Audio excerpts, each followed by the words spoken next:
Before we can watch Princess Tilly's journey to the ruins, the scene shifts to the king's city, where we see a few people outside the city walls.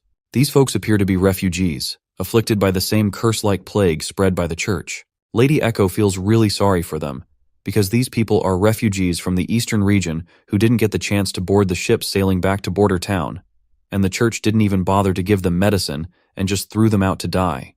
Thin Mustache decides to gather everyone who can still move and tells Lady Echo to take them to safety. She quickly uses her magical voice, announcing that she has come to cure them under the command of the Western Region leader, Roland Wimbledon.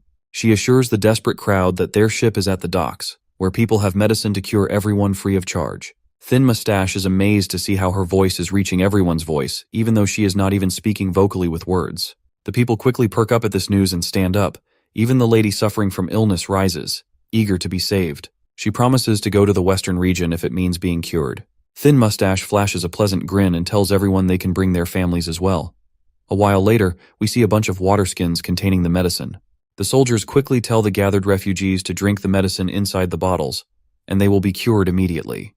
Without a second thought, the desperate people grab the water skins and chug down the water. As they do, a soldier preaches that the rumor about witches spreading this plague is total bullcrap circulated by the church, which is meant to make people beg and kneel before the church. He tells them that not only did Roland provide the medicine, but he's not even charging a single copper for it. Everyone's stunned and having a hard time believing it, because this just feels too good to be true. But then, one of the seriously sick women says she's already feeling better after drinking that potion, and the marks on her body have vanished. The crowd goes wild with joy, and cheers fill the air as they celebrate their salvation.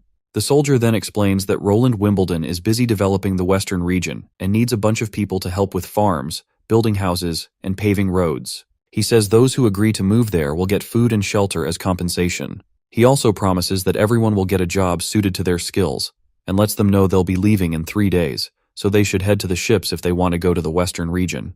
The crowd bursts into cheers once again, and eagerly says they're ready to work for Prince Roland. Thin Mustache is glad that everything is going smoothly, and what's even more surprising is that Margaret is also helping by arranging ships. Not gonna lie, I'm curious about why she agreed to help and what our boy offered her to make such a greedy merchant lend a hand. Thin Mustache then asks about the wine barrels scattered around. Theo explains that they're used to store Miss Lily's purified water. It's an easier way to get the water into the city since the walls are tightly guarded and shut to prevent mass riots by refugees. He puffs up his chest and proudly reveals that they're using the capital's side doors, which are still open for merchants, and it's all thanks to the links he has with the King's City's guards. Just then, 2 soldiers show up, and Captain Brian quickly asks them what's up. The guard reports that Miss Lightning, who's on scout duty, said someone jumped ship to escape and they're probably a rat hiding in disguise. Well, it looks like this poor rat's escape didn't go too well, and he is now getting grilled by Captain Ironaxe about who he is and who sent him. The guy quickly reveals he's not their enemy. He quickly introduces himself as Hill Fox and claims Theo knows who he is. Well, it seems like it's actually the same guy Theo met before, and back then, he was introduced as a gambler who lost everything in gambling. Right on cue, Theo shows up and fills Ironaxe in, saying that Fox is a newly recruited rat who was supposed to spread information. Theo didn't expect him to infiltrate the masses and risk getting infected, so they're curious why he'd risk his life for some intel. Fox quickly admits he's already figured out that everyone here is working for Roland Wimbledon, not Timothy. That's when Theo decides it might be best to get rid of this guy, since he knows too much and could pose a threat to their plans. However, Fox quickly insists that he's also willing to work with Roland. Ironaxe isn't buying it though. He definitely doesn't want to trust a rat who's already been working for Timothy. But Fox quickly ups the ante, declaring that he's actually an enemy of Timothy. Suddenly, a little bottle falls out of Fox's pocket, and Theo is quite startled to hear that he's actually an enemy of Timothy. Theo bends down to grab the suspicious-looking bottle, and Fox quickly claims it's the church's holy medicine, which he took from the black market for a high price. He then quickly expresses his desire to join Roland's crew, because he also wants Timothy crushed as well. Thin Mustache asks Theo what he thinks about the situation.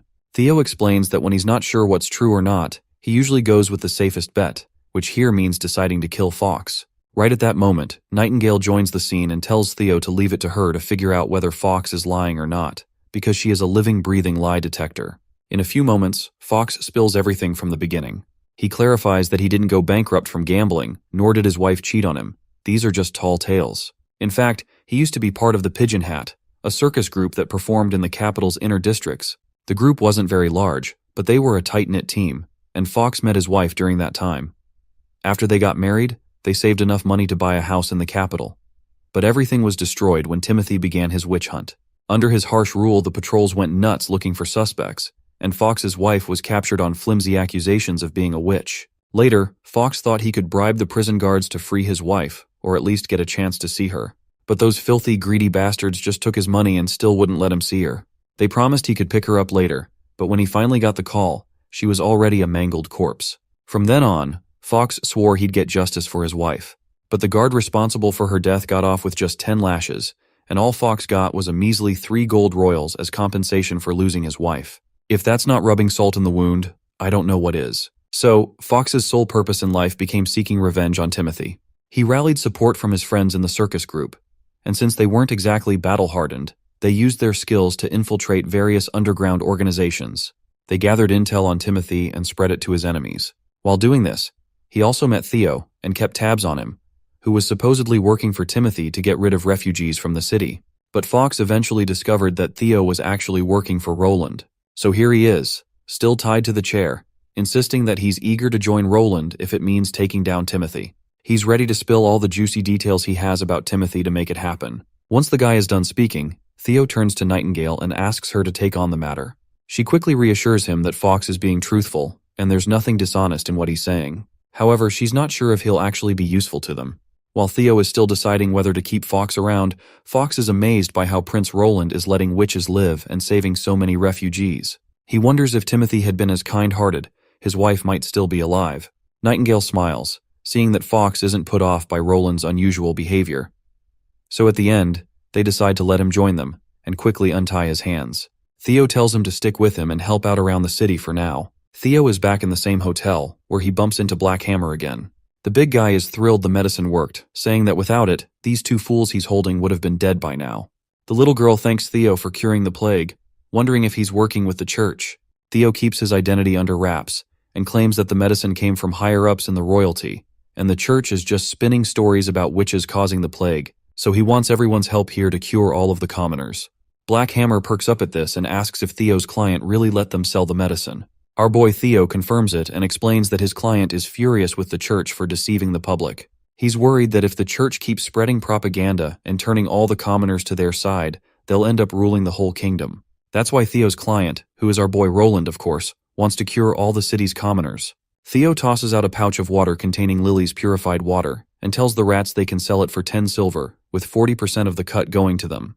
The guys perk up at the prospect of making some quick cash. Theo explains that he smuggled nearly 5,000 to 6,000 worth of medicine, so if they sell it all, they could make some serious money. He also points out that he knows they might try to sell the medicine at an even higher price. To drive his point home, Theo slashes his dagger across the desk and warns them that his client doesn't forgive those who try to play dirty, so they'd better steer clear of scamming others for their own gain. He also tells them not to sell the stock all at once to avoid scalping, and that it's their problem from now on. Then he asks one last time if they're up for the job. Hammer stays quiet for a moment, then grabs the dagger and confidently says he's all in. After hearing the response, Theo quickly informs him that the medicine will arrive at the inn in 2 days by sunset. The next scene takes us to the church, where people are lined up before a priest. One guy sits down over his knees and informs the priest that his whole family has caught the plague and he desperately needs the holy medicine. He explains that he got ripped off by those black market rats when he tried to buy medicine, and now all he has left to offer is a little egg. The priest takes the egg, but not before giving the guy a stern look. He tells him he'll be punished for not trusting the church and trying to buy medicine from the shady black market. Then the priest orders him to stand up in order to seek forgiveness. The priest tells him that he'll have to devote the rest of his life to the church. The guy quickly agrees, saying he's ready to dedicate his life right away. Suddenly, another guy rushes in and tells the priest there's a report about someone smuggling the sick out of the city. The news comes as a great surprise to the priest. Shortly after, we find a priest grilling this guy Needle Eye, who claims to have even juicier news. The priest promises this man that if his information checks out, he'll be rewarded with the holy medicine for his help. Needle Eye then quickly explains that there are empty ships at the commercial river outside the city specifically for shipping the sick. What's even more blasphemous is that they have a way to cure the demonic plague. He says the soldiers had the sick drink some strange water, which made their black spots quickly vanish. These soldiers from the western region are also offering food and shelter to anyone who moves there. To make things worse, there are witches among these people. The mention of witches rattles the priest to his core, and Needle Eye confirms he even saw one flying through the air. One priest grits his teeth at this revelation, while the other asks how many people are on their side and whether Needle Eye is sure they're mercenaries employed by the merchants. Needle Eye kind of confirms it, saying they weren't wearing any armor, didn't have horses, and were armed only with wooden spears, and claims that there are probably fewer than 100 of them.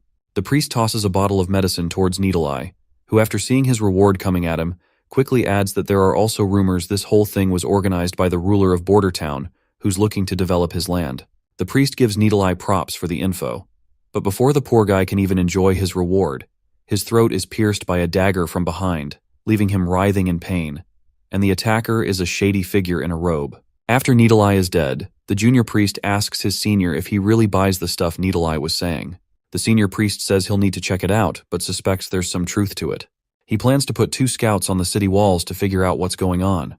The priest gives the mission to his junior, instructing him that if there are indeed mercenaries and witches at the docks, he'll need to buy up all the medicine the rats are selling around town. He is afraid that if the people from Border Town continue spreading their cure, nobody will bow down to the church anymore. As for the witches, the priest decides to leave that task to a mysterious figure known as Faceless. It turns out Faceless is no ordinary person. When the priest tells him to return to his true form, the old man quickly transforms into a stunningly beautiful woman, radiating the undeniable beauty and grace of a witch. It seems she has a particular fondness for the priest, and assures him she'll take care of her part of the job. Back at the city walls, our party is doing a great job getting all the refugees out. Nightingale lets Lady Echo know that the operation has been a success so far, and everyone should be able to catch the ships by sunset. Lady Echo seems a bit distant. When Nightingale asks what's on her mind, she says she's just in awe. She explains that before she was sold to the capital, she went through a lot of hardships. She thought people in Grey Castle were especially cruel because she came from the deserts, but she's realizing that they're not so different from the people in Iron Sand City. In response, Nightingale reminds her that there are good people too, and points to Roland Wimbledon as a shining example. Sister Echo then asks if Nightingale really thinks the prince can change things. She believes it doesn't matter if people come from the mainland, the deserts, or if they're witches. She just wants everyone to live freely and happily. Nightingale gives her a reassuring smile and says she hopes the prince's strange inventions and weird weapons will make a difference. Lady Echo jokes about how much Nightingale trusts him, but Nightingale just smiles back. Echo shares her own faith in the prince and looks forward to seeing the southern region in peace once again. Meanwhile, Iron Axe is up on the wall. While keeping a close watch upon everyone, he can't help but notices that the rat organization is getting ready to surround them. Theo explains that this was to be expected from the start, as these underground rats are pretty lowlifes, who are not known for keeping secrets to themselves. He's sure they're keeping an eye on them under orders from someone higher up. Iron Axe just shrugs off the concern, saying he doesn't care about any random spies in their camps, but just doesn't want their medicine sales to drop. Theo reassures him that he's keeping a close eye on his crew handling the drug sales, so he won't be around to say goodbye as they head off to the border town. Captain Iron Axe gives a sweet smile and says not to worry. They'll catch up when the prince himself comes to claim the capital. As night settles in, we see that witch again, keeping an eye on the crew. She seizes her chance, lunging at one of the soldiers with a dagger. Before he can react, she slits his throat, leaving him dead on the ground. She then takes her clothes off and disguises herself in the soldier's uniform. As Lightning strolls back into camp from her patrol, Wendy's first question is about the current situation. Lightning reports that Iron Axe has already taken the infantry team out to tackle the rats.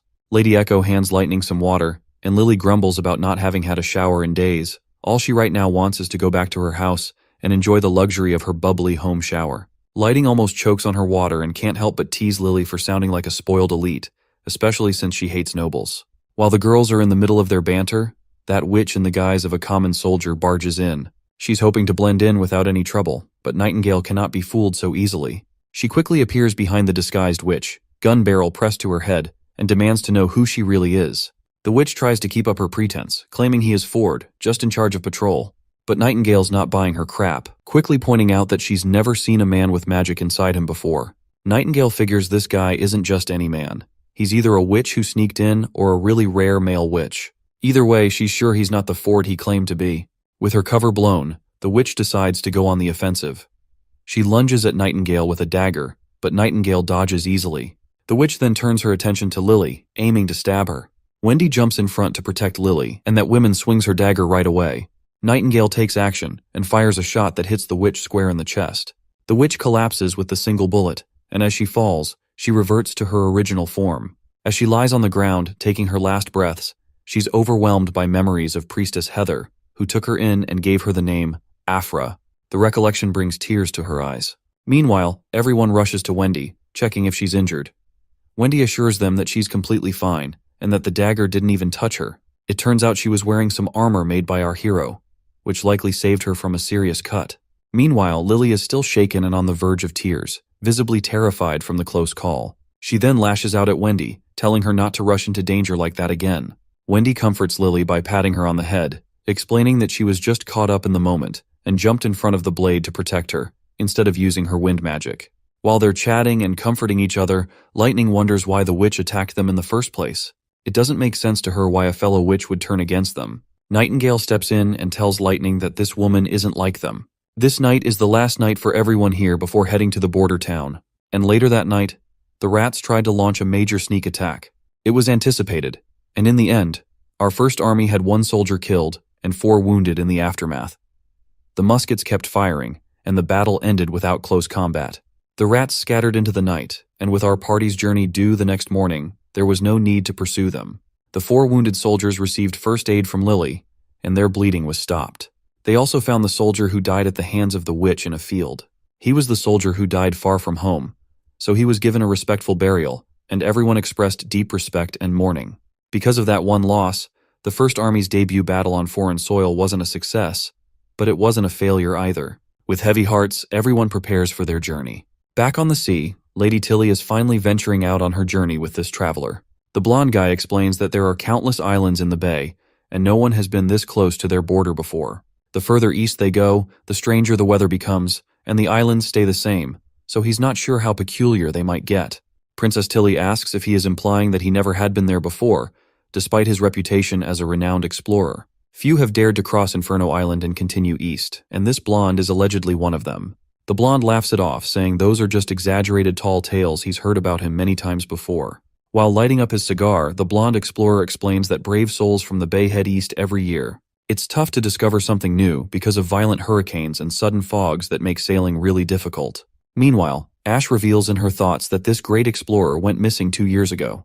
A lot of people thought he died in an accident, but he was actually at Slumber Island. He made naval maps and set out to find other ruins. Lady Tilly has decided to work with him to explore the ruins, and ever since she is working with him, this guy has never talked about the 2 years he was missing, and Tilly hasn't mentioned it either, even though she likely knows about his past. Meanwhile, Tilly explains that the hurricanes around here are actually quite terrifying. The adventurer agrees, adding that witches are absolutely amazing. He mentions that if it hadn't been for a witch named Molly, they would have been goners. Suddenly Molly's fishing rod gets hooked, and she exclaims that there's a big fish caught on her line. The adventurer is still amazed by how Molly summoned that huge shield yesterday to protect their ship. He notes that his crew has stopped resenting witches because of it. So, in a way, the hurricane turned out to be a blessing. He reveals that he's always thought witches would make the best explorers in the world. Tilly happily states that there's already one witch who's known as the greatest explorer. The adventurer seems to agree, and it sounds like they might be talking about lightning. Meanwhile, Molly hooks another fish, and this one looks even bigger than the last. The guy standing nearby is absolutely stunned by what's about to come out of the water. As soon as Molly turns around, a weird sea monster with thousands of sharp teeth lunges at her, aiming to devour her in one gulp. But Ash is quick to act, diving in with her giant sword and slicing the monster clean in half. She tells everyone to back off, then charges forward with her sword, slashing the remaining monster with lightning speed and killing it in one swift strike. After dealing with the sea monsters, Ash checks in on Molly to make sure she's okay. Molly reassures her that she's fine. Ash then turns to the adventurer, asking about these monstrous sea creatures. The adventurer explains that these monsters are legendary sea devils. They're notorious for disguising themselves as regular fish, just so they can trick the fishermen to pull them aboard. There's a myth that if they eat humans, they grow arms, but it's all just hot air. In reality, they're known as demons. Tilly's eyes widen in shock at the mention of demons. Just then, one of the crew members notices that the fog has started to surround the area. The man, who is known as Thunder by the way, quickly shouts for everyone to lower the sails because they're entering the phantom waters. Well, come to think of it, Lightning's dad is named Thunder too, and he's an adventurer just like her. Seems like we have finally found Lightning's father. Meanwhile, Thunder explains that as they get closer to Phantom Island, the same kind of demons they just hunted are going to pop up in even greater numbers. The fog, rocks, and other creatures make this place feel like a ghostly battlefield, which is why many explorers come here but few find the entrance to the ruins. Luckily, they don't have to worry about any of that right now because Molly's jelly-like pet is guiding them safely. Thunder is once again amazed by how, no matter how chaotic the region gets, the pet always warns them of any danger ahead. Ash then asks if all of these islands are underwater, and Thunder confirms that they are, just like Slumber Island. However, the tide rises and falls much faster here, about once every half a month, and the speed is incredible. It's like there's a huge hole at the bottom that's sucking up all the nearby water. Thunder thinks the whole bay's wave activity is tied to this place. If they're lucky, they might see the main island popping up from the water. Princess Tilly asks why they don't just wait until the tide's all the way down, so they won't have to worry about hitting any rocks while sailing. Thunder replies that they can't wait because, when the tide goes out, they won't be able to see the Crimson Spectre River, which is the only way to get to the ruins. He points out a strange red hue in the water, and even the ladies are curious about it. Thunder explains that these are cardinal scale fish, unique to the Phantom Islands, and they'll soon see the Crimson Spectre River in its full glory.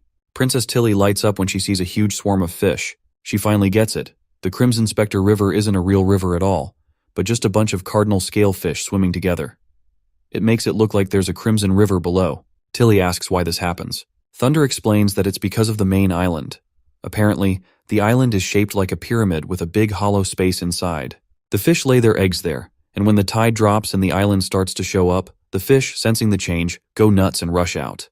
As long as they stick to the Crimson Spectre River, they'll make it to their destination.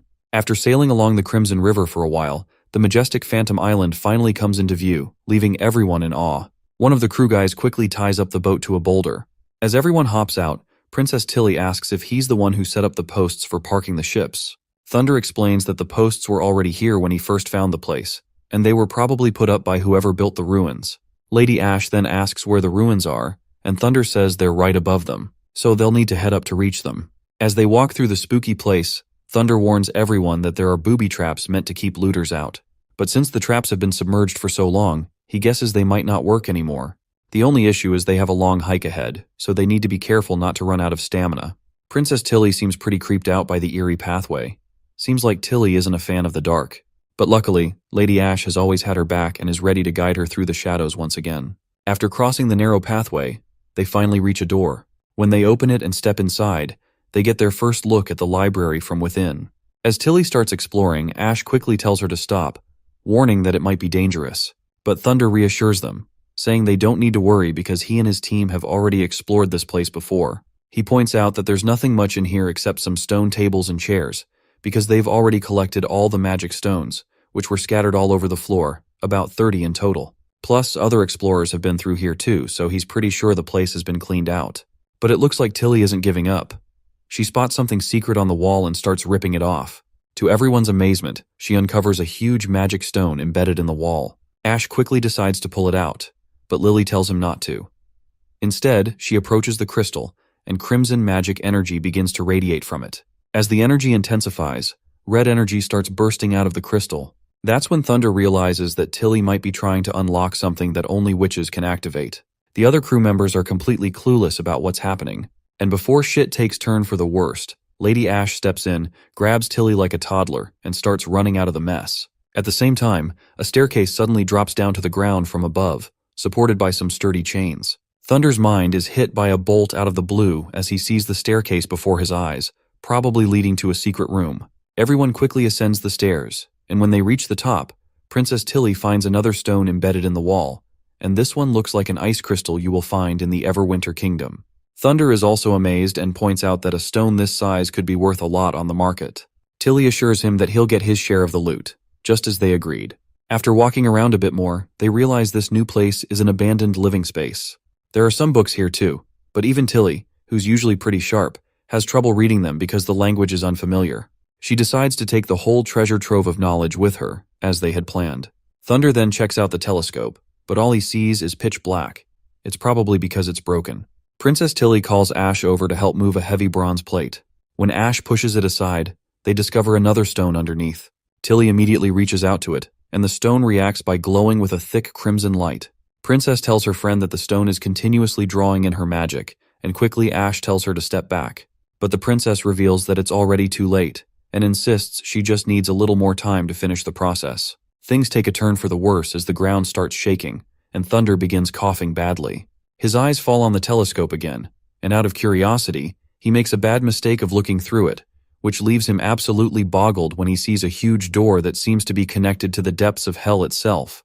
Back in the border town, we see the prince holding a letter sent by his sister and delivered by our little pigeon girl. In the letter, Princess Tilly writes that since his brother is also helping the witches, it's clear that the church has become their enemy. She reveals that she's a witch too, which might not surprise him since it's the only reason the other witches trust her. In a nutshell, she's glad that he's earned the witches' trust with his kind heart, instead of treating them like tools, unlike those nobles.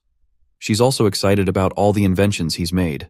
As a gesture of goodwill and to build a strong relationship between both parties against the church, she's included a list of supportive witches in her letter. He can choose those he needs the most and have Maggie let her know. She also warns him she won't be sending more than 5 witches, so he'd better sort out a good transportation plan. The church is greedy and will eventually try to take over all 4 kingdoms, so she hopes he's ready to fight them when the time comes. She'll also give full support to help push back against the church and make a world where witches aren't discriminated against. With that sweet note, that's how the letter wraps up. The prince thanks the pigeon girl for delivering the letter and tells her that lightning has already gone to the king's city with the ships and should be back in a few days. In the meantime, she can either hang out with Nana or Leaf if she wants to play, or she can take a bath and get some rest. Just as he's getting back to his work, he's jolted by a commotion outside. He's freaking out, hoping his territory isn't under attack. But when he looks outside, he sees the chemistry lab is on fire. The prince rushes to the lab, and when he gets there, the lab assistant begs him to save their teacher, who's really hurt and might not make it. Roland calms everyone down, saying he's already sent someone to help and they'll be here in a few minutes. In the meantime, he wants to check on the teacher. The old alchemist's face is badly beaten up, and both Knight Carter and the prince have a hard time swallowing their shock when they realize his injuries are from the acid released by the explosion. The doctor says they've already done some first aid and stopped the bleeding, but she's worried his injuries might be beyond help. Not wasting any time, the prince quickly tells his guard Sean to bring Nana in as soon as possible, and Sean responds immediately.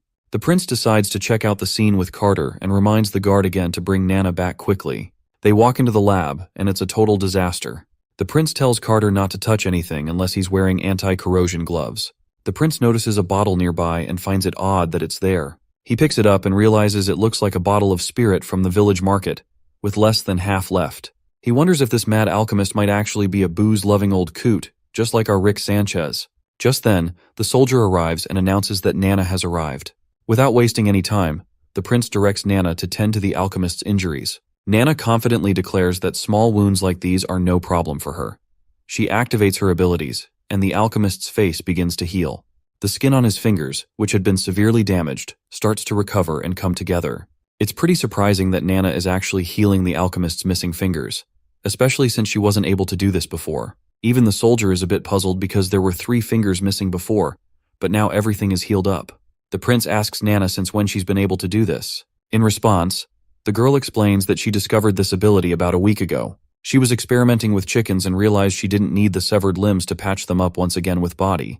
If she focused enough magic, the lost limbs would slowly grow back by themselves. She proudly mentions that she can pull up this miracle thanks to what the prince taught her in class about the human body being composed of cells. Injuries or amputated limbs are like lost cells, and since magic can fix these losses, she was sure that it should work for amputated limbs too. It's a bit mana-draining task, but growing back a finger is manageable, while regenerating an entire arm is more challenging. Once the alchemist is fully healed, he opens his eyes and jolts awake. He quickly reports that he has finally created what the prince assigned him to make. Curious, the prince asks if he's talking about mercury fulminate. The alchemist confirms with a frantic yes. He explains that the missing catalyst turned out to be alcohol. At first, he tried dozens of different ingredients, but none of them worked. After this streak of bad luck, he bought some alcohol to lift his spirits, and remembered from the chemistry book that alcohol is an organic product and an important ingredient for some reactions. He extracted the alcohol from the spirit and conducted a new test, which surprisingly succeeded on the 6th try. He rambles on about some scientific details that aren't crucial right now. In a nutshell, while experimenting with alcohol, he accidentally had a blast, not the fun kind, but a pretty brutal one. Prince is pretty happy for the discovery, but he is also pretty sad and tells the alchemist to don't pull these kind of risky stunts for the next time, because he is not Rick. The prince tells the old alchemist that if it weren't for Nana, he'd be dead by now. The alchemist's eyes light up in amazement, and he asks if witches can heal wounds caused by experimenting. When he hears the answer, he goes completely wild with joy, excited that he can now experiment without worrying about dying. The prince and Nana are a bit lost on how to handle the frenzied old man. But then, Roland's mind starts racing about their successful experiment, which leaves him grinning from ear to ear because he's got a great idea for making a bullet cartridge's primer, all thanks to the mercury fulminate discovery. But before he can dive into his exciting experiments, the prince has some boring ruler duties to handle, and he's not too thrilled about it. Just when the prince was hoping for some free time to experiment, a letter arrives from Longsong Fortress about a plague hitting the entire fortress. He also has to check in on Anna and the smith's shop. After finally managing to find some time, he sits down to respond to his sister. Meanwhile, the ships from the King's City have finally arrived. In his letter, the prince writes that he's thrilled about their alliance and is determined to destroy the church at all costs. He promises to expand his territory to allow witches to live freely, and is excited about the new witches arriving next month. He's also mapped out a safe route from the fjords to the border town to avoid the church and ensure a secure journey for the witches. He assures his sister that he'll teach the witches the basics once they arrive at the border town, and every witch who evolves will boost their chances of defeating the church. Lastly, he includes the names of the 5 witches he's picked and hopes to see them soon. The first is Lotus, with earth formation powers. The second is Kande, specializing in state preservation. The third is Evelyn, with alcohol transmutation. The fourth is Honey, a beast handler. And the fifth is Sylvie, known as the Eye of Magic. Once he finishes the letter, he tells Nightingale to get some rest, as everyone is exhausted from the trip to Longsong Fortress to fight the plague. It seems Nightingale is still troubled by something, so the prince asks if it's about the witch she killed in the King's City. Nightingale admits that she didn't want to kill her, but the witch was radiating such intense malice that she knew the only way to stop her was to take her life. The prince reassures her, saying that shit happens, and it's not her fault. He explains that since she was raised by the church, she likely saw everyone as traitors, and changing that mindset would be extremely difficult without years of interaction. Not only that, he also gives her credit for saving Wendy's life. Nightingale nods and acknowledges that she's done her best to save her other sisters, and that's what matters to her. Seeing her resolve, the prince is fascinated that she's moved past it instead of dwelling on it. Then Nightingale tries to ask a question, and the prince asks what it is. She asks if he's been doing anything with Anna while everyone was away in the King's City. The question catches the prince off guard, and he meekly asks what she's implying. He explains that he's been busy with the refugees and hasn't had much time alone with Anna, so he hasn't been clapping with her. It seems he forgot that Nightingale can see through lies, and she isn't shy about pointing that out. Then, in a surprising move, she kisses him deeply. After their intense lip lock, she says that if the prince wants to be with Anna, she's okay with it. All she wants is to stay by his side. The prince, completely embarrassed, blushes and smiles faintly. With those final words, Nightingale begins to dissolve into her fog, leaving the prince alone. The scene shifts to Anna, who's busy prepping some mushrooms. As she's walking around, Nightingale suddenly pops up behind her. Anna offers the mushrooms to Nightingale and explains she's making snacks for the prince. Maggie picked these bird-kiss mushrooms from the misty forest today, and they're super fresh. Since the prince has been working so hard lately, she thought some snacks would be a nice treat. Anna asks if Nightingale wants to try some once she's done. Nightingale asks if Anna can show her how to make them, and Anna's all too happy to teach her. The two ladies get into their cooking groove. Anna places the mushrooms on a plate after cleaning them, with some dip sauce to bring out their flavor. She grills them until they turn a golden color, and they both enjoy their cooking time together. While they're cooking, Anna asks her senior if she's missed the prince. Nightingale goes silent and looks pretty embarrassed. Anna reassures her that she's not the only one who missed him, because everyone who went to the King's City felt the same way. Noticing Nightingale's unusual behavior, the junior asks what's wrong. Nightingale just says it's nothing but admits that she missed him too. Anna then points out that if she were in Nightingale's place, she'd be dying to reunite with the prince. Nightingale gets a bit somber hearing this, but then Anna snaps her back to the moment, reminding her that the mushrooms are burning. Once they're done, Nightingale takes a bite and finds them delicious. Anna can't stop praising how amazing these mushrooms are when cooked just right. After finishing up, Anna brings a plate of perfectly roasted mushrooms to the prince. She mentions that Nightingale helped with the cooking but felt a bit awkward, so she didn't come along. The prince's mind flashes back to the kiss with Nightingale, and he's momentarily freaked out. Trying to focus, he grabs a mushroom, still thinking about that kiss, and takes a bite. Instantly, there's an explosion of flavor in his mouth. He goes totally nuts, like he's in a Food Wars anime. The mushrooms are perfectly salted and have a soft texture that takes the taste to the next level. The prince asks if there are a lot more of these mushrooms. Anna says they can harvest more since Maggie only made one trip and brought back a big bag. He mentions wanting to cook some veggies too since he's getting tired of meat.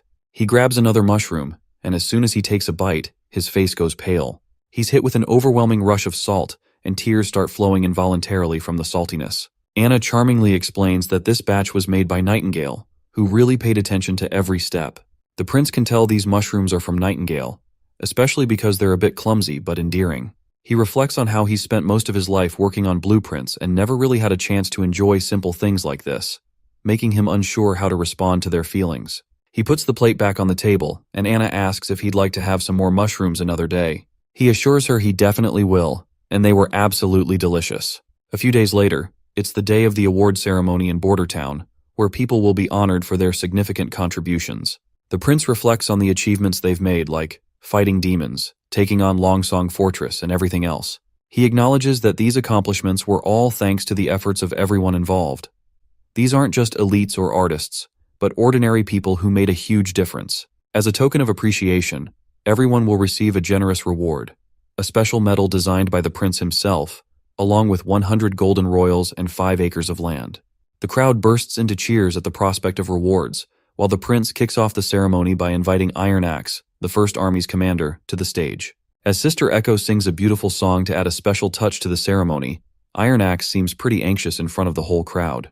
While the prince praises Iron Axe for his successful missions, like escorting people from the king's city and other heroic acts, Iron Axe is visibly nervous. But as the medal is placed over his chest, the crowd erupts in applause and cheers once more for their commander. While barely keeping his stage fright under control, Iron Axe gives a final salute, kneeling before the prince and nervously banging his head against the floor, thanking the prince for the recognition and rewards he feels he doesn't deserve. As he walks off, Knight Carter and the old advisor notice the genuine happiness shining on Iron Axe's face.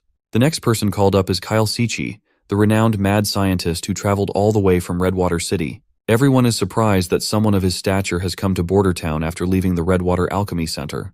Prince Roland explains that while Sichi didn't participate in combat, his continuous improvements in firearms played a crucial role in their victories. He also takes a moment to flex the chemistry laboratory flyer, mentioning that they're recruiting people who have completed elementary education. The old man seems pretty annoyed that he was pulled from the lab for this, but the prince reassures him that it's a great chance to get more help for the lab. Once it expands, they'll have a bigger crew called Chemistry 201. The old man's mood brightens, and he starts bowing his head in gratitude.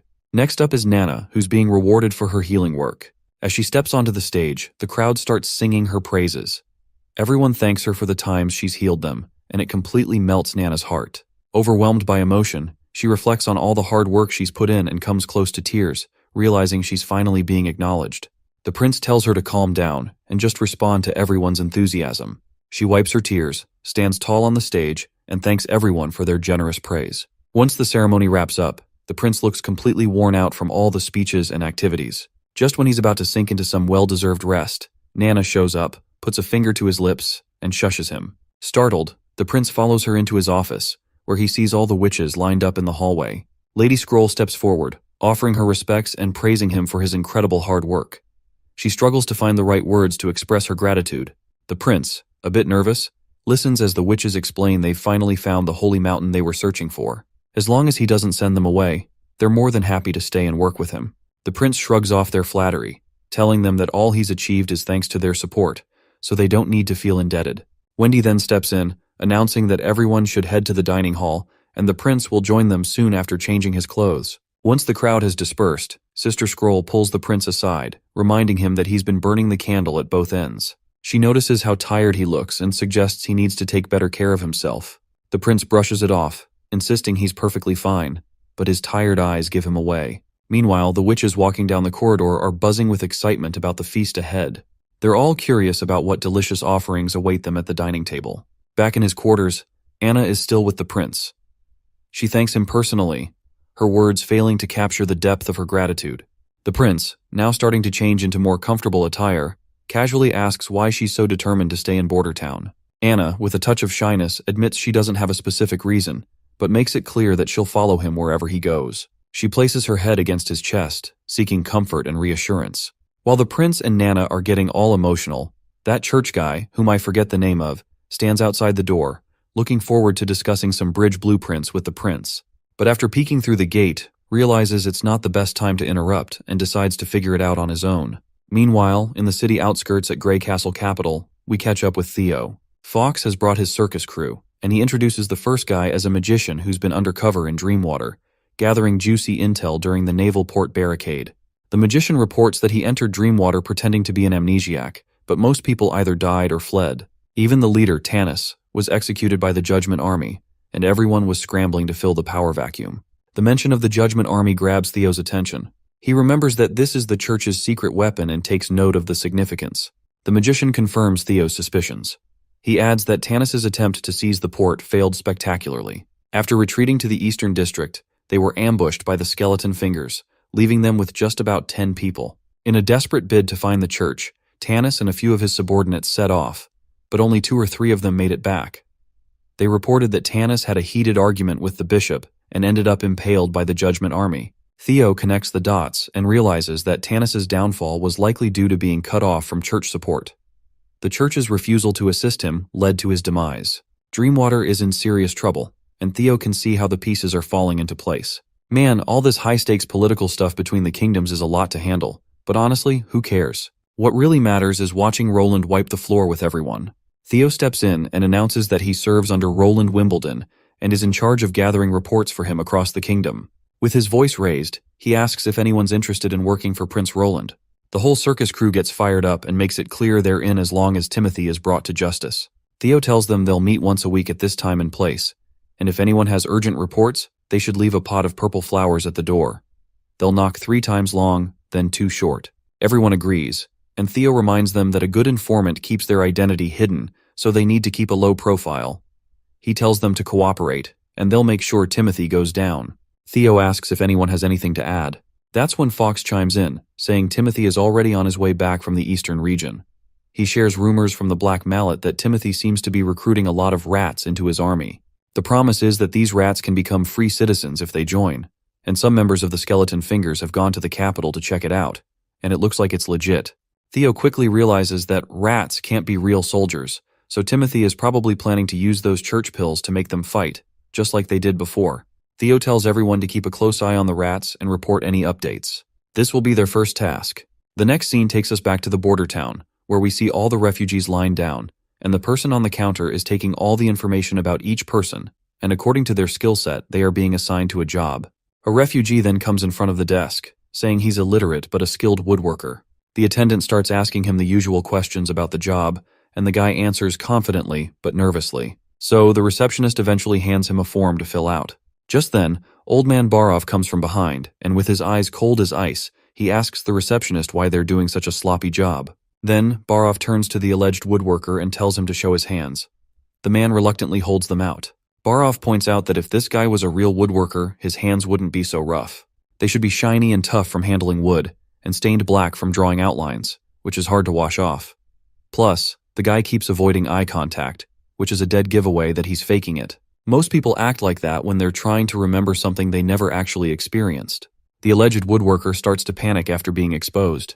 Faced with the punishment of either being sent to the mines or banished from the western region, Barov asks him one last time if he can confirm his story. The man's face goes pale as he realizes the gravity of his situation and quickly starts banging his head against the floor, confessing that he learned everything by watching his neighbor. The guards take the faker away, and the receptionist, amazed by Barov's insight, comments on his impressive knowledge of woodworking. Barov dismisses the praise, explaining that he picked up these skills during a recruitment drive in the months of demons. Barov advises the receptionist to pay close attention to individuals when they're answering questions. Only those who answer confidently and accurately deserve to be personally evaluated by the prince.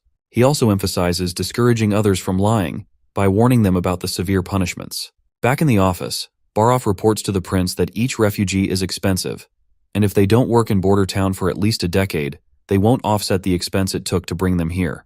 The prince reveals his plans, acknowledging that it took 3 days to process the 6,000 refugees. Currently, housing in the town is tight, so he will prioritize the 1,500 skilled artisans first. The other refugees without skills will have to live outside the walls for another 2 or 3 months. The prince instructs Barov to accommodate all the artisans, regardless of whether they are married or not, ensuring they at least get a room. Barov asks what they should do with the spare houses after accommodating the artisans. The prince replies that they should rent them out, giving the refugees a reason to work hard and save money to either buy the house or continue renting it. Prince then asks how many people have left since the ceremony where they introduced the witches to everyone. The old man reports that 0 native villagers and only 6 farm workers have left. Well, It seems like it's a win for our prince, noting that his plan of establishing the theater has convinced many people to accept the witches. However, the old man adds that 110 refugees have left because of their fear of witches, even though they were treated by these very witches. The old man gets all worked up and suggests executing all of them for not showing faith in their prince and to prevent them from returning to the church. But the prince shakes his head, pointing out that the real hardcore church followers were probably among those 300 refugees who stuck around in the capital, even with the plague. They're too stubborn to change their views on witches. All they wanted was to leave, and he is not about to start executing people just because their beliefs are outdated. The scene shifts to the gathered crowd, where the prince unveils an unexpected innovation, which is a bicycle. The core members of the castle look at the strange two-wheeled contraption with curiosity. Knight Carter raises an eyebrow and remarks that balancing on those wheels seems tricky, and questions how it could ever replace horses. The prince just casually hops onto the bicycle and demonstrates how it works. As he pedals around, he enthusiastically explains that he plans to mass-produce these bikes. He's even called in Sister Soraya to sketch out riding positions so they can teach the townspeople. His goal is to make this new mode of transport accessible to everyone, promising that even common folk will get a taste of this luxury, and it'll cost just a couple of royals. The prince's excitement is contagious, and he's clearly eager to see the bicycles become a common sight in Border Town. Shortly after, Knight Carter decides to give the bicycle a spin himself. He's completely impressed by the sleek design and rides it around with a big grin, asking Sister Soraya if she did the drawing for his riding position. She nods proudly, and Carter's eyes widen when he sees the detailed and handsome painting of himself. As everyone enjoys their time with the new invention, Prince Roland watches with a satisfied smile. He then turns his attention back to alchemist Kyle, ready to dive into their next big project. The prince explains that he's going to need a lot more acid than the lab can currently produce. To solve this, he plans to design a chemical system that will churn out acid efficiently and in large quantities. Kyle looks puzzled, never having heard of such a system before. Roland explains that it will involve multiple reaction mechanisms, with the product flowing continuously as long as they keep feeding it the basic ingredients. Kyle's intrigued but admits it's new territory for him. He's up for the challenge and is determined to make it work. Roland also mentions his plans to expand to 3 more labs by the Redwater River next month and bring in qualified staff to keep things running smoothly. Outside, the old man takes a tumble as he tries out the bicycle for the first time. He dusts himself off, sighing and muttering about how he's getting too old for this kind of thing. Meanwhile, Prince Roland is deep in thought, mulling over the advancements in weaponry thanks to their recent breakthroughs. With the new mercuric fulminate in play, he needs large quantities of fuming nitric acid. Since his current labs can't meet the demand, he's considering asking Sister Lucia for help. Because the only way to win these upcoming wars against the church, he will need more than a few cannons and firearms. As he's lost in these thoughts, he reaches for some dried fish to snack on. Before he can even get a bite, Nightingale appears and mischievously stuffs a piece of fried fish into his mouth.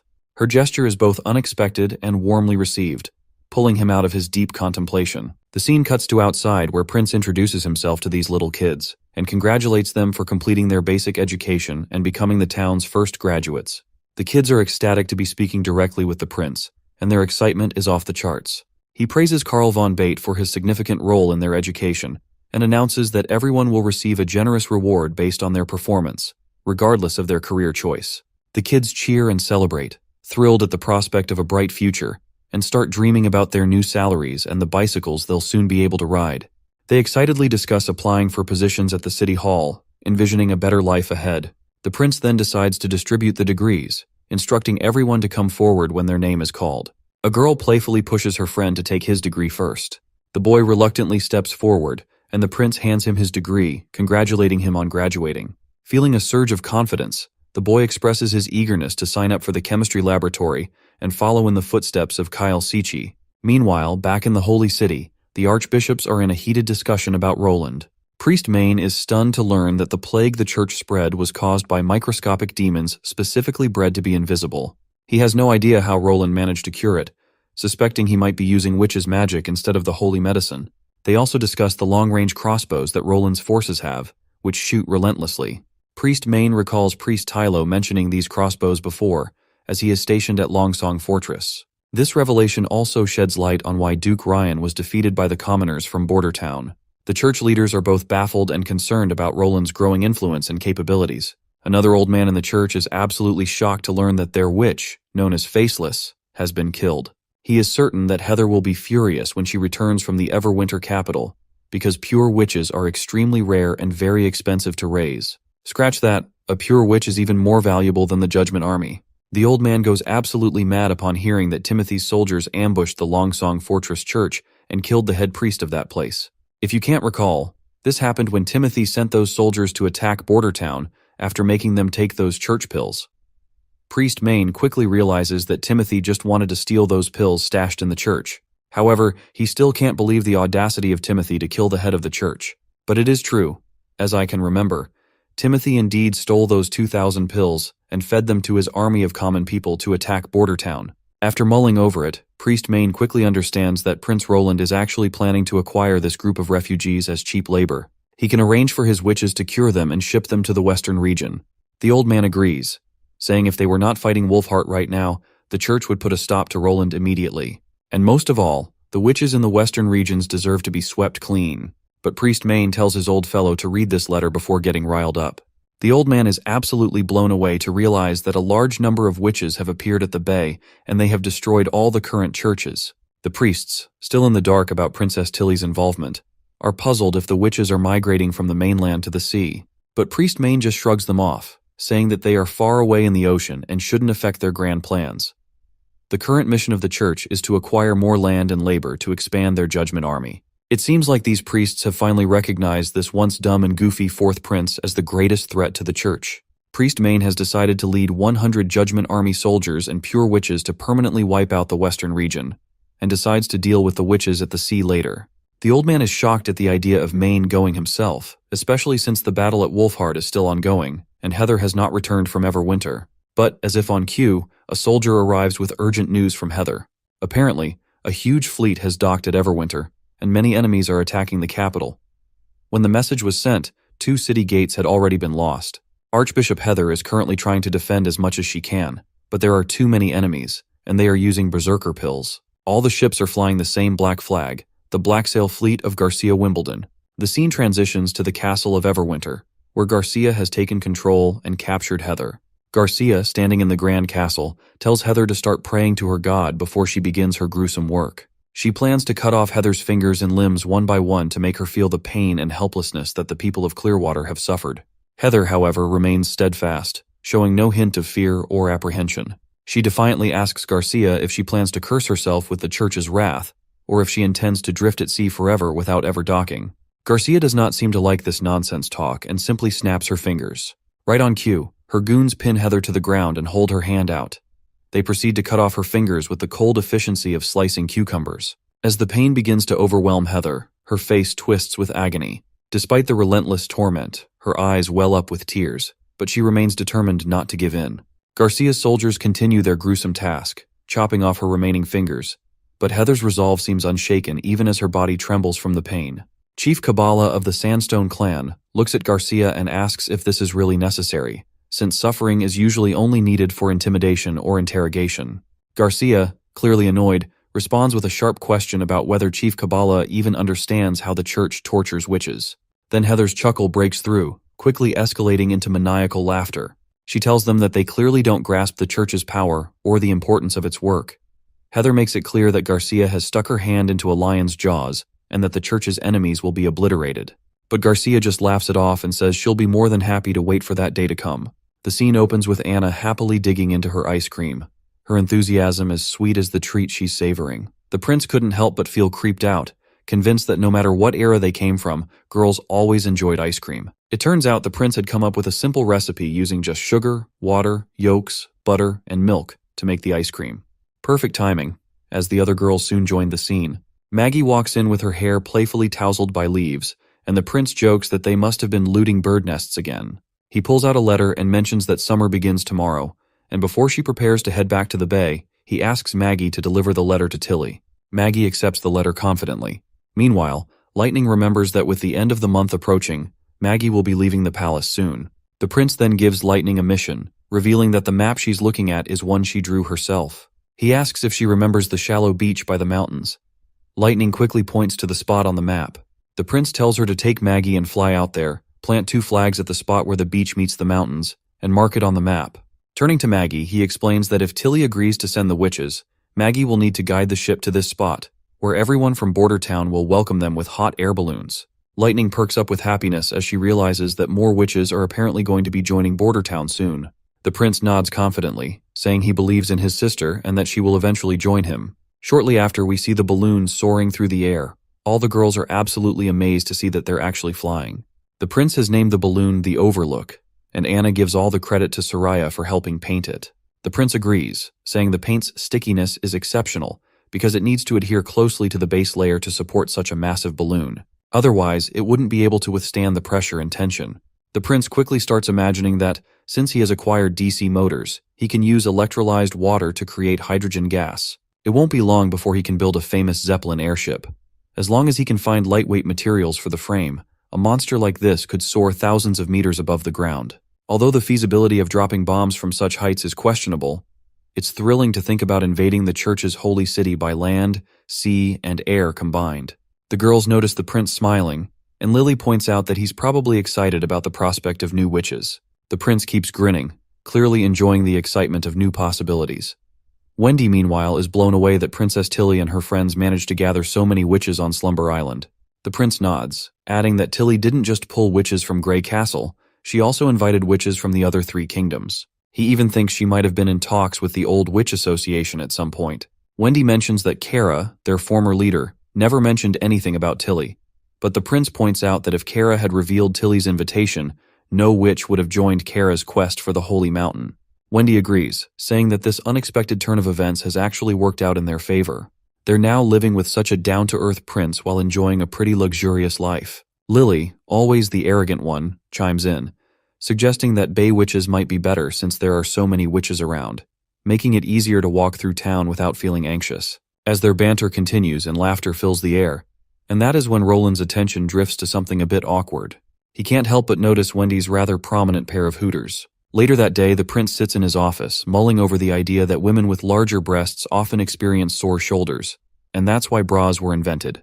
While it's not a well-verified fact, he figures it's worth trying out to create some undergarments. He thinks about how, as Anna gets older, she might face similar issues, and he'd rather avoid the problem of saggy breasts.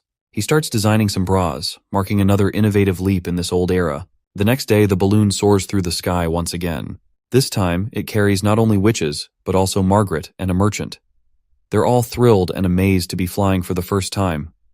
Lightning mentions that she's explored the area and marked it down on the map. Margaret gives her a thumbs up for the work well done. The prince turns to Merchant Marlin, teasing him about whether he's about to crap his pants due to the height. Marlin admits it's really terrifying looking down from so high up and feels like he's on the verge of a panic attack. The prince tells him to calm down, explaining that it's a natural response for someone whose feet are off the ground for the first time, much like how people can get seasick on their first ship voyage. Margaret, meanwhile, is fascinated by the giant balloon, but Marlin remains skeptical. He wonders if witches are controlling it with their powers. But the blondie calmly corrects him, saying that Anna is only managing the flames, and the balloon floats because as long as you keep supplying it with hot air, it will rise naturally. The prince agrees, and adds that hot air rises and cold air sinks, which is why it's called a hot air balloon. They continue chatting about this and other random topics.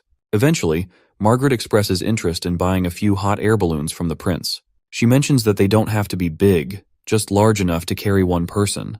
The prince quickly catches on to what Margaret intends to use the balloons for. She confirms that if she attaches the small hot air balloons to their ships, the lookouts will be able to spot pirates from far away, as pirates are a much bigger threat to merchants than storms or tornadoes.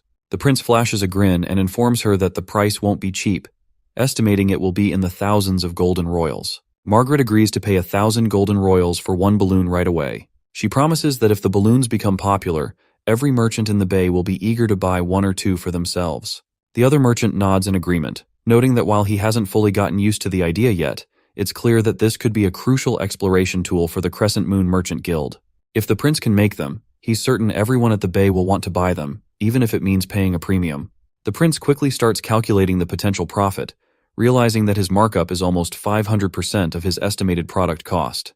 Plus, since he plans to use hydrogen gas to make the balloons float, customers will need to bring them back to Bordertown for refills, creating another source of income. He can almost see himself swimming in golden royals from these balloons. I remember when the entire town's budget was only a few hundred gold royals, and now he's on the brink of making thousands from just one balloon. As you can imagine, he shakes hands and quickly seals the deal. Meanwhile, back at the fjords, Ash is surprised that Roland chose one of the witches known as Sylvie. She wonders if Roland isn't worried about being exposed, given that Sylvie can easily detect lies and see through fake identities. Princess Tilly, however, is also out of the loop and speculates that perhaps Roland doesn't care about hiding his identity and just wants to work with them on honest terms. Ash then brings up another possibility. What if Roland is actually her brother? And if that's the case, he might not be worried about Sylvie's ability at all. Princess Tilly thinks it's a slim chance, though, because she knows her brother well.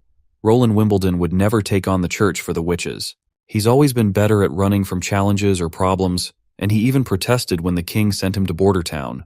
Ash then asks if sending their witches to the west is really necessary. Tilly reassures her that it's perfectly fine. But Ash reminds her that Sister Lotus is one of the most important witches at Slumber Island. Without her transformation abilities, it'll be tough to fix any broken mud houses or make significant changes to the island's geography. Sister Honey is also crucial. She can command hawks to catch fish, ensuring everyone enjoys delicious seafood. Ash suggests denying the request and swapping out some less useful witches instead. That's when Princess Tilly's patience wears thin. She stands up dramatically and coldly tells Ash that she's sending the witches to Border Town to form an alliance and won't mess up this opportunity. She reminds her that they're creating a sanctuary for all witches, and she prefers not to label anyone as useful or useless. Ash quickly drops to his knees, apologizing for questioning Princess's intentions. Tilly reminds her friend that Roland picked these witches out of hundreds, including Evelyn and Candle, who are supposedly the least useful. She asks why Roland would choose them if they were truly useless. She's confident that working with these witches will help them understand Roland's choices and how he plans to use their powers. Tilly makes it clear that the witches are not just tools and warns Ash not to say anything like that again. Ash admits her mistake and agrees. Tilly also wants the books they found in the ruins deciphered as quickly as possible. She felt uneasy after her last visit to the ruins and heard that the old association started in Seabreeze Town, with ruins in the eastern forest. She hopes that if the texts in the books match those from both locations, it might reveal a connection. Well, it seems like Tilly is absolutely right. The former leader of the Witch Association, Kara, had that creepy book, which she used in her quest to find the Holy Mountain, but she ended up getting killed by demons. Tilly then apologizes to Ash for scolding her so harshly. While she still doesn't agree with labeling the witches as useless, she acknowledges that if Lotus is away for too long, it will affect the island. Tilly plans to have Lotus return to the bay before winter arrives. In exchange, she will send a few battle witches to Border Town to fend off monsters and months of demons. She is pretty sure that Ash will also go with her in Border Town during the winter. And of course, our tall, scar-faced lady quickly agrees to tag along with Princess Tilly. After all, their relationship seems more like that of a loving couple than just comrades.